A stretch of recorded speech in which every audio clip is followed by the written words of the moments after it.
The motion alert came at 2:12 p.m. while I was in a meeting. I remember the exact minute because I was presenting quarterly projections when my phone vibrated against the conference table. I almost ignored it. The camera in our bedroom, hidden inside a wireless charger on my dresser, wasn't something I checked casually. I'd installed it months earlier after a string of package thefts in the neighborhood. At least that's what I told myself. The notification preview read, "Motion detected, master bedroom." Megan was supposed to be in Dallas for a marketing event. I kept my face neutral and excused myself from the meeting, stepping into the hallway with my phone already open. The live feed loaded in under 3 seconds. Our bedroom door opened. Megan walked in first. She was wearing the green blouse she'd packed for the conference. Behind her came a man I had never seen before. Mid-30s, maybe. Confident posture. No hesitation in his step. They moved like the house didn't belong to us. Like it was a short-term rental. Temporary. Disposable. He laughed at something she said.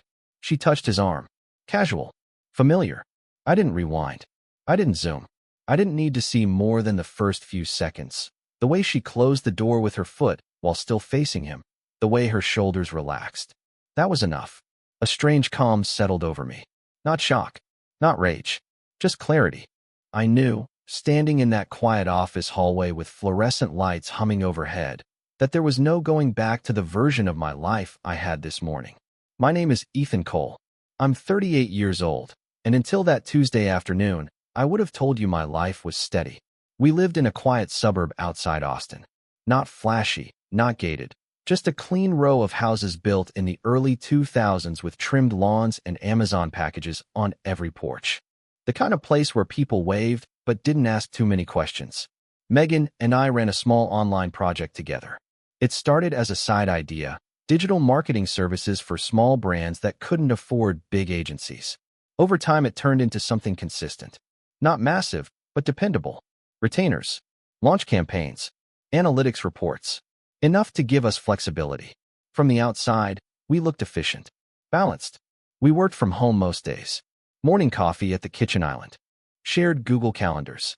Quiet typing across from each other at the long oak table I built myself during the pandemic. Weekend runs on the trail behind our subdivision. Meal prep on Sundays. People used words like solid when they described us. Megan handled client-facing strategy and brand positioning. She was good at it. Confident on camera. Polished in pitch meetings. I handled back-end systems, fulfillment, vendor coordination, finances, operations, structure. It worked because our roles didn't overlap. Over the past year, though, she started traveling more. Marketing events, she'd say. Networking conferences. Creator summits. Brand collaborations in Dallas, Houston, sometimes Phoenix. I didn't dig into details. Our business benefited from visibility.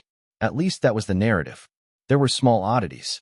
New purchases I didn't remember discussing, designer heels, boutique hotel upgrades, premium airline seats when we'd always booked economy. When I asked casually, she'd wave it off. Client reimbursement. Or, it's branding. I have to look the part. Her phone developed a lock code after years of being open. Face down on the counter instead of screen up. She started stepping outside to take certain calls. We had weekly live streams for one of our clients. Twice she canceled last minute, blaming unstable hotel Wi-Fi. Once she said the venue's lighting was unusable. Another time she claimed the conference schedule shifted unexpectedly. None of it was dramatic. Nothing explosive. Just friction. I blamed stress. Deadlines. The pressure of scaling. If I'm being honest, I preferred simple explanations. They kept the structure intact.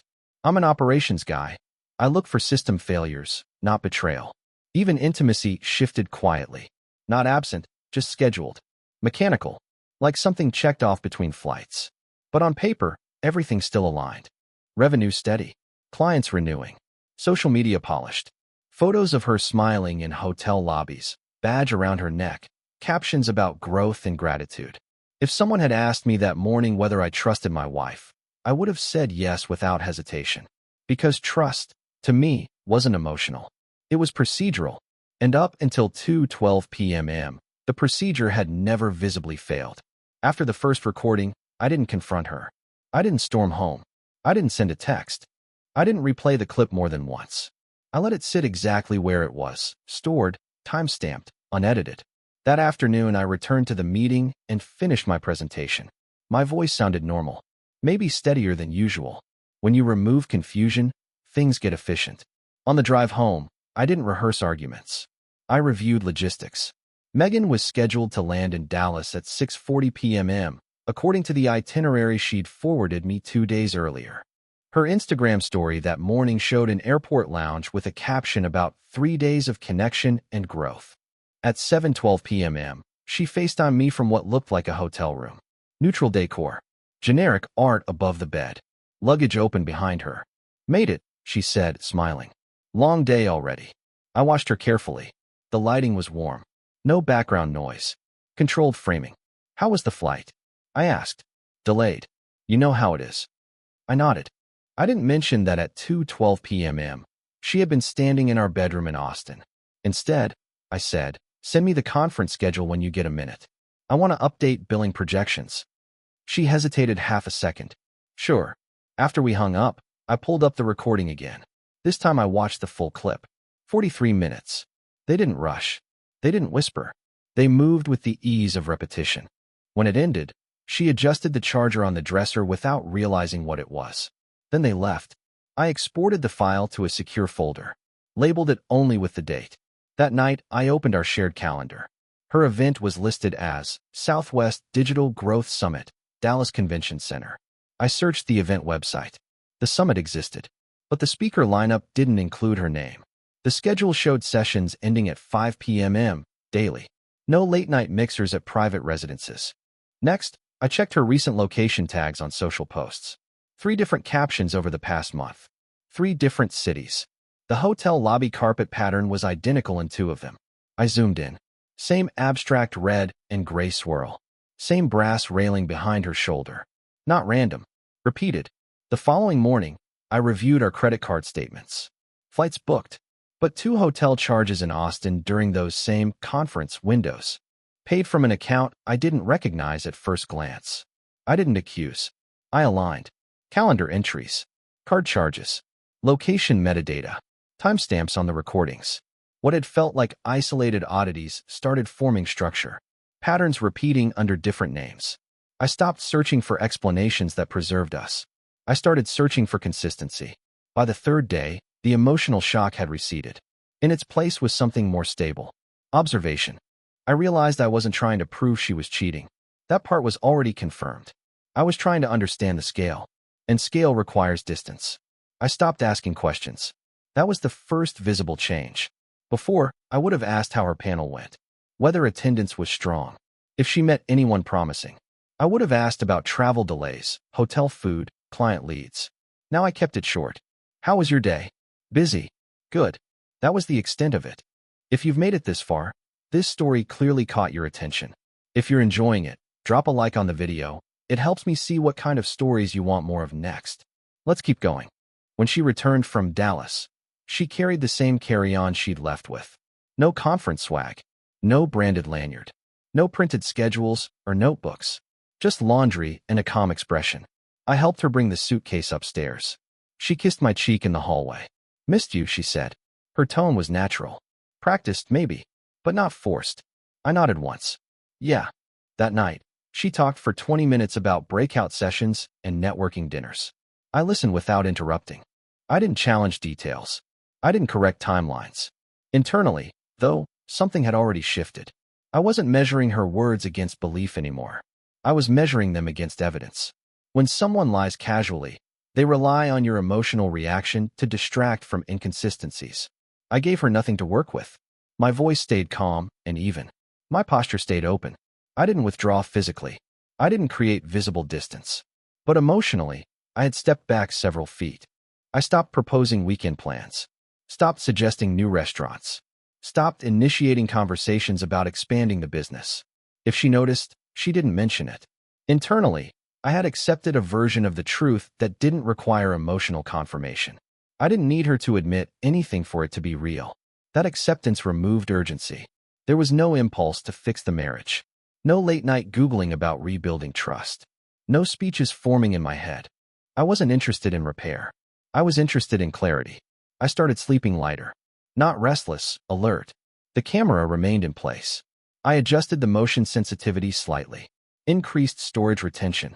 I reviewed our shared drives for contracts and partnership agreements, downloaded copies of tax filings, backed up client communications. None of it dramatic. Just standard operating procedure if a partnership might dissolve. She noticed I was quieter. "Everything okay?" she asked one evening while chopping vegetables. "Just tired," I said. She studied me for a moment, searching for friction. There wasn't any.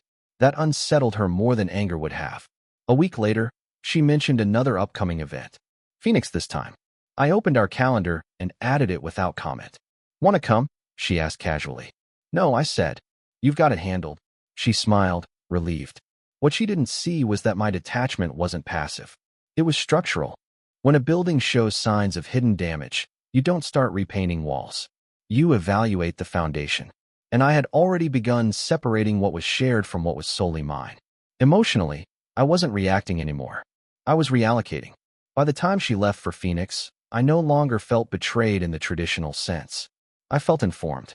And being informed changes the balance of power quietly, without spectacle. I no longer tried to save the version of us that existed before 2:12 p.m. That version was archived. What remained was data, and I intended to see it clearly. The recordings repeated. Not daily, not reckless, structured, always within the same window, between 1:30 and 3 p.m. on days she publicly claimed to be out of town or at client intensives. The first man returned twice more over the next 3 weeks. Then a second man appeared. Different build, different car, same familiarity. No hesitation at the door, no uncertainty about where anything was. They knew the house layout. They knew the timing. Each visit lasted between 30 and 90 minutes. Efficient, predictable, almost scheduled. I logged dates in a private spreadsheet. Column A, claimed location. Column B, actual time in house. Column C, corresponding financial activity. Column D, social media posts that day. Patterns tightened.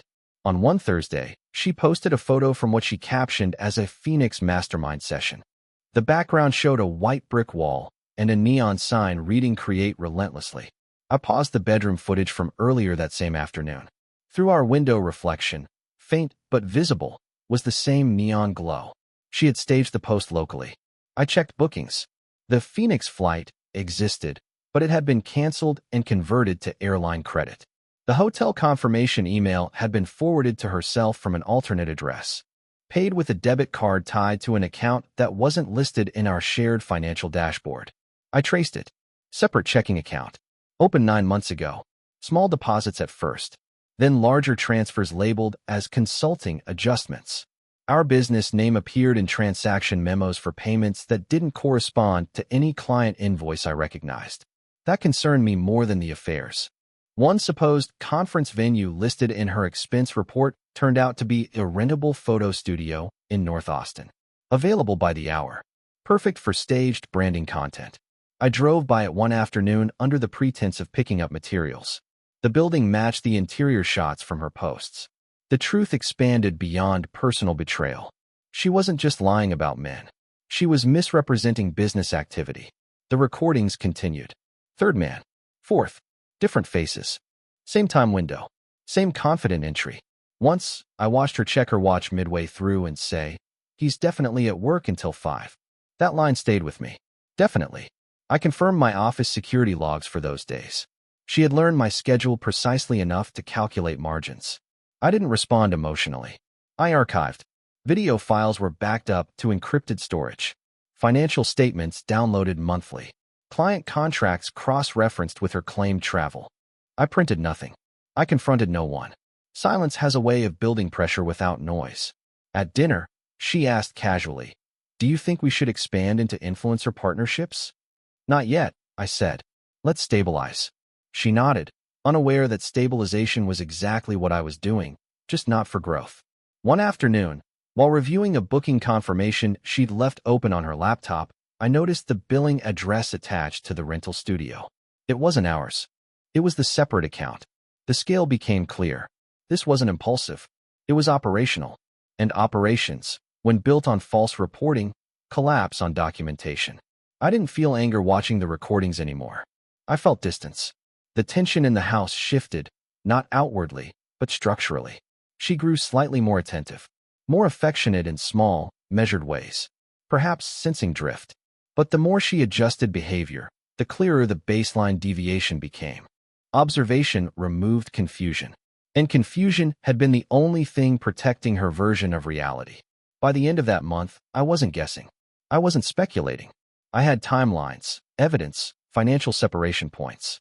What remained was deciding how far beyond the personal this extended. Because once professional credibility is tied to private deception, the fallout doesn't stay contained. And I intended to understand every layer before saying a word. The shift from personal betrayal to professional exposure happened quietly. It started with an invoice. One of our long-term clients emailed asking about a strategy session recap that Megan had supposedly conducted in person while traveling.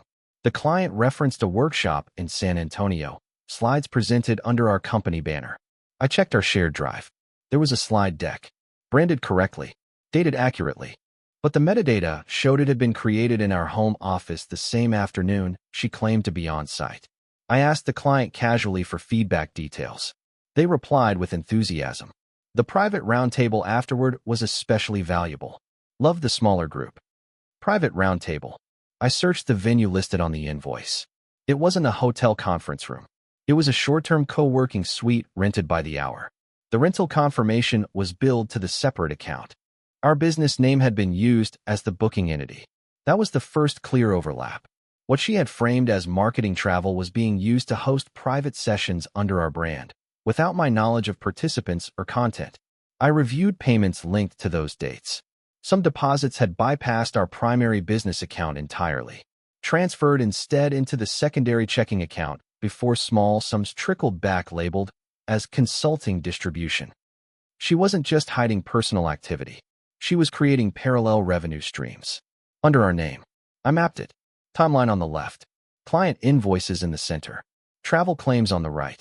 Certain conferences coincided with these private rentals. Partners we occasionally collaborated with were tagged publicly in posts from those days, giving the appearance of shared initiatives. I called one of them under the pretense of exploring a new project. He mentioned how Megan's Austin intensives had been gaining attention. Intensives. That term wasn't in any of our official service offerings. I asked for clarification. Those invite-only strategy days she's been running. Thought you were scaling that model. I kept my tone neutral. We're evaluating formats. After we hung up, I sat in my office and considered the scope. Landlords, studio owners, minor collaborators, all indirectly tied to something I hadn't authorized. Not illegal, from what I could see, but misleading. If any dispute arose, our shared entity would be implicated. I downloaded every rental agreement I could locate from her email history. Most were forwarded confirmations from booking platforms. A few were paid via a third-party processor linked to the separate account. The pattern held. Personal meetings layered within professional framing. I replayed one recording where she said to a man, "We'll keep it under the business umbrella. Cleaner that way." Cleaner. I understood then that discretion had been engineered, not improvised. The emotional aspect almost felt secondary at that point. Affairs are chaotic. This wasn't chaotic. It was structured compartmentalization. I began separating operational access, changed administrative passwords to platforms I exclusively managed, shifted primary vendor communication to my email only, updated bank authorization requirements to dual approval for transfers above a certain threshold. None of it confrontational, all of it procedural. She noticed one evening when a payment required my verification. "Did something change with the bank?" she asked. "Compliance update," I replied. "They're tightening fraud controls." She accepted it without suspicion. Professionally, I stopped discussing forward-looking strategies, kept projections conservative, paused expansion conversations. The business appeared stable on the surface. Underneath, I was isolating exposure. If personal collapse triggered scrutiny, I wanted clear documentation showing which decisions were mine and which were hers. What began as a marriage issue had extended into reputational territory. And reputational damage, once public, spreads faster than private disappointment. I wasn't preparing to retaliate. I was preparing to exit without contamination. Because once a shared name becomes cover for undisclosed dealings, silence stops being passive. It becomes liability. and I had no intention of carrying liability that wasn't mine. I didn't choose a dramatic moment. No late-night confrontation. No ambush at the door. I waited until a Tuesday evening when the house was quiet and ordinary. She was at the kitchen island reviewing something on her laptop. Soft music playing. The same domestic calm we'd maintained for years. "Can you sit for a minute?" I asked. She looked up, slightly cautious. "Sure." I turned the laptop toward her first. On the screen was a still frame from the bedroom camera. Nothing explicit. Just her and the first man entering the room. Timestamp visible. Her eyes locked on it. She didn't speak immediately. I slid a second image beside it. Same room. Different man. Different date. Then I placed a printed summary of travel discrepancies and rental bookings on the counter between us. Not a stack. Just selected examples. "This is from the last 8 weeks," I said evenly. No accusation in my voice. No volume change. She inhaled slowly. "Ethan." I held up a hand, not aggressively, just to pause her. "I'm not guessing," I continued. "I'm not speculating. I'm not reacting to rumors." I tapped the timestamps lightly. "These are recorded entries, cross-referenced with flights that were canceled, hotels that were never occupied, studio rentals billed under our business." Her face shifted from surprise to calculation. "Why would you record our bedroom?" she asked, deflecting. "For the same reason you structured separate accounts," I replied. "Contingency." Silence stretched between us. She reached for the papers, but didn't touch the laptop again. "This isn't what it looks like," she said quietly. I didn't respond. When you give someone room to talk, they fill it. She began explaining pressure. Burnout. Feeling disconnected. Wanting autonomy. Wanting validation. Saying the business felt confining. Saying travel made her feel alive. She talked about blurred lines between professional networking and personal connection. She described it as confusion. I let her finish. When she paused, expecting a reaction, I said only, "How many?" She looked at me. "Does it matter?" "Yes." She swallowed. "I don't know.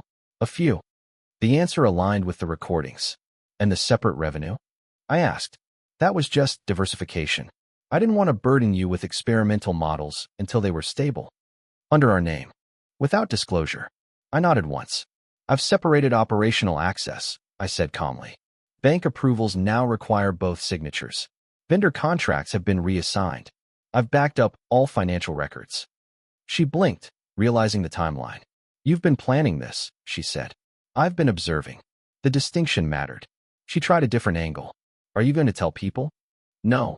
The relief in her expression was immediate. "I'm not interested in spectacle," I added. "But I am dissolving the partnership, both personal and professional." Her shoulders stiffened. "You're serious?" "Yes." No raised voice. No threats. Just finality. "I can fix this," she said quickly. "We can restructure the business. We can go to counseling." That version ended at 2:12 p.m. 3 weeks ago, I replied.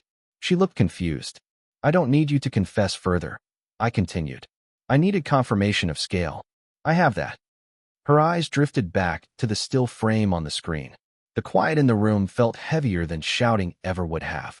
"You're not even angry," she said. I answered. For about 5 minutes. After that, it became procedural. She searched my face for something. Pain. Maybe. Rage. There wasn't any left to display. "I'll have documents drafted by the end of the week," I said. "We can handle division privately." Her voice dropped to almost a whisper. "So that's it?" "Yes." No lecture. No insult. Just the natural conclusion of misalignment documented clearly. For the first time, she looked uncertain. Not about being caught. About losing control of the narrative. And in that moment, the roles fully shifted. I wasn't asking questions anymore. I was setting terms. I didn't announce anything publicly. I didn't post statements. I didn't warn clients. I followed procedure. The morning after our conversation, I emailed our accountant requesting a formal review of all business activity over the past 12 months. I framed it as standard annual compliance. No accusations, just documentation. By noon, I had scheduled a meeting with a business attorney to begin drafting dissolution terms for the company. Equal ownership on paper meant clarity would matter more than emotion. Megan stayed quiet that week. No dramatic apologies. No visible anger. Just calculation. She continued answering client emails as if nothing had shifted. Continued posting scheduled content. continued referencing upcoming strategy intensives. But the ripple had already started. 2 days later, one of our collaborative partners emailed me directly. Hey Ethan, quick question. We were approached about licensing a format Megan's been running under your brand. Just wanted to confirm it's official before we move forward. I replied simply, please hold all expansion conversations. We're restructuring internally. Within hours, another message came in from a studio owner who had rented space to her multiple times. There's some confusion about payment authorization. We've been asked to verify business liability coverage. That was new. I reviewed the separate account again. It had been frozen, not by me, likely by the bank after my dual approval adjustment triggered a compliance review. Megan noticed that afternoon. Did you lock the secondary account? She asked, trying to sound casual.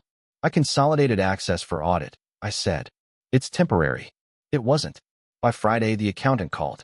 There are irregular distributions, he said carefully. Nothing illegal from what I can see, but not properly disclosed between partners. I'll handle it, I replied. Over the weekend, a client canceled their retainer. Not angrily, just uncertainty. We'd like to pause until your restructuring is complete. That word, restructuring, spread faster than I expected. Another partner delayed payment pending clarification of service ownership. The narrative was unraveling without me pushing it. Megan's composure thinned. You're letting this spiral, she said one evening.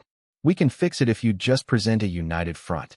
I am presenting a front, I answered. It's accurate. By Monday, 3 scheduled intensives were postponed. A rental studio requested formal proof of insurance under the business name before confirming future bookings. Insurance documentation revealed another oversight. Coverage didn't extend to certain off-site activities she had been hosting. The structure she'd built depended on assumption. Once verification began, the assumptions collapsed. I didn't call anyone to expose her. I simply responded honestly when contacted. Yes, we're dissolving. Yes, future sessions are suspended. Yes, billing authority is under review. Decisions were made without my force. One collaborator publicly distanced themselves in a brief LinkedIn update about alignment of values.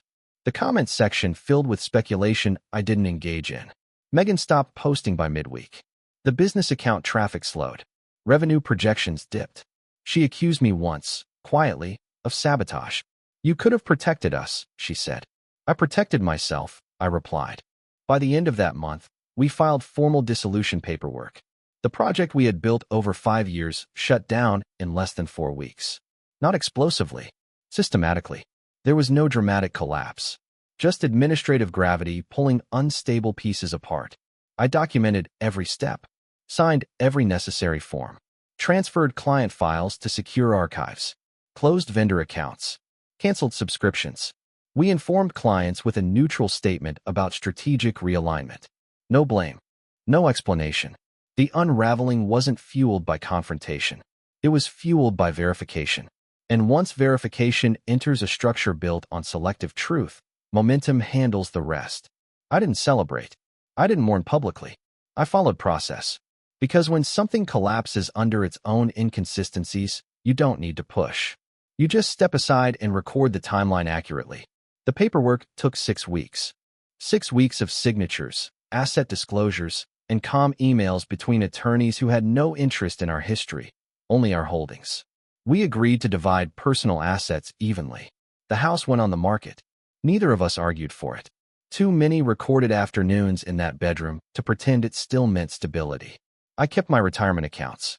She kept the vehicle she preferred. The separate checking account became part of her allocated share once its balances were fully documented. There were no courtroom scenes, no public accusations, just structured separation. We met once in person at the title office to finalize property transfer documents. A neutral room with beige walls and framed prints of Texas landscapes. She looked composed, thinner than usual. Are you really okay with this? She asked quietly while waiting for the notary. I'm clear about it, I answered. Clarity isn't the same as comfort, but it's durable. She studied my face like she was still searching for anger, maybe hoping for it. Anger would have meant emotional investment remained. What she saw instead was distance. Not coldness, not hostility, just completion. I didn't think you'd walk away this easily, she said. I didn't walk away easily, I replied. I walked away deliberately. That ended the conversation. The house sold within 3 weeks. Packing was efficient. We divided furniture without drama. She took pieces tied to her staging projects. I kept the oak table I'd built during the pandemic. The camera remained in the bedroom until the final day. I removed it before handing over keys. Deleted the monitoring app. Archived the encrypted files offline. No need to keep watching a space that no longer belonged to me. The business officially dissolved on paper shortly after.